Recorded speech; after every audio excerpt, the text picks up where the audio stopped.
অন্তর্বর্তীকালীন সরকারের প্রধান উপদেষ্টা অধ্যাপক ডক্টর মোহাম্মদ ইউনূস চীনের পিকিং বিশ্ববিদ্যালয়ে সম্মানসূচক ডক্টরেট ডিগ্রি গ্রহণ করেছেন। শনিবার সকাল 10টার দিকে পিকিং বিশ্ববিদ্যালয়ের অনুষ্ঠানে যোগ দেন প্রধান উপদেষ্টা। সেখানে তাকে সম্মানসূচক এই ডিগ্রি প্রদান করা হয়। এই ঈদে জামা জুতো অ্যাক্সেসরিজের ডিসকাউন্ট। এর আগে শুক্রবার সকালে বেইজিংয়ে অধ্যাপক মোহাম্মদ ইউনূসের সঙ্গে আলোচনায় চীনের প্রেসিডেন্ট শি জিনপিং বাংলাদেশের সঙ্গে সম্পর্ককে পরের ধাপে নিতে কাজ করার আকাঙ্ক্ষা ব্যক্ত করেন। বেইজিংয়ের গ্রেট হল অব দ্য পিপলে দুই নেতার মধ্যে ঘণ্টাখানেক দ্বিপক্ষীয়, আঞ্চলিক ও আন্তর্জাতিক নানা বিষয়ে আলোচনা হয়।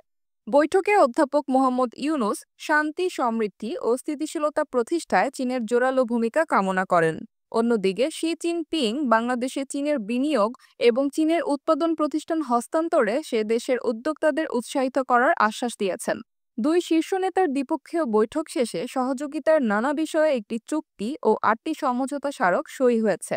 পাশাপাশি সম্পর্কের সুবর্ণ জয়ন্তী উপলক্ষে 5টি ঘোষণা এসেছে।